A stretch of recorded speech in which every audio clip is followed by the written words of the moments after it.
फक्त 2 दिवसांचा वेळ आरक्षण न दिल्यास सरकार उलथवून टाकणार, जरांगेंची सरकारला थेट धमकी। तर फितुरांच्या भूमिकेत राजकीय मराठ्यांनी राहू नये, जरांगेंचं आवाहन।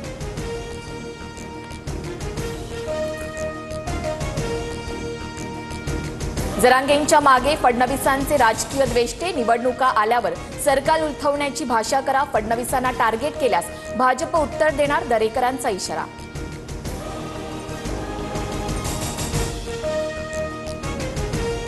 जरांगेंना शेवटची वॉर्निंग, फडणवीसांवर वैयक्तिक टीका केल्यास जशास तसं उत्तर देणार, परिणय फुकेंचा जरांगे पाटलांना इशारा।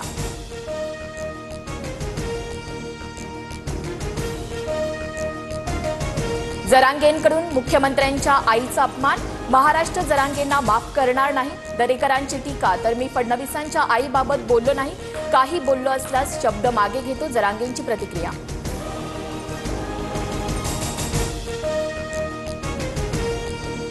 जरांगेंच्या 29 ऑगस्टच्या आंदोलनाविरोधात आम्ही रस्त्यावर उतरू, जरांगेंना कोण पैसे देतं, वेळ आल्यावर नाव जाहीर करणार, लक्ष्मण हाकेंचा इशारा।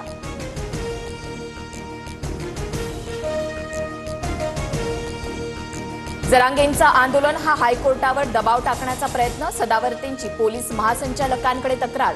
तर कोर्टातील आरक्षणाशी संबंध नाही, आमची ओबीसीतून आरक्षण देण्याची मागणी, जरांगेंची भूमिका।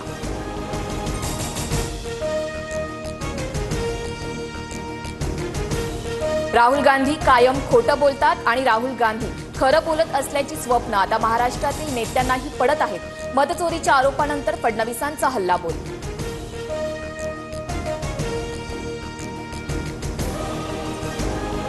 नगरविकास विभागाच्या कामगिरीवर मुख्यमंत्री फडणवीसांकडून तीव्र नाराजी व्यक्त, केंद्राच्या निधीतून योजनांचं काम योग्य प्रकारे होत नसल्यानं कामकाजात सुधारणा करण्याचे फडणवीसांचे निर्देश, सूत्रांची माहिती।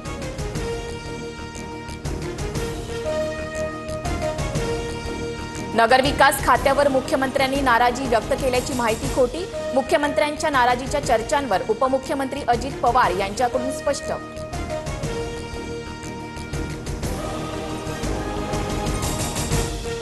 केंद्राचा निधी इतर ठिकाणी वळवलेल्यांना बडतर्फ करा, संजय राऊत यांची मागणी। तर मुख्यमंत्र्यांनी नाराजी व्यक्त केल्यानं त्यांचं स्वागत, नगरविकास खात्यातील निधीवर सुप्रिया सुळेंची प्रतिक्रिया।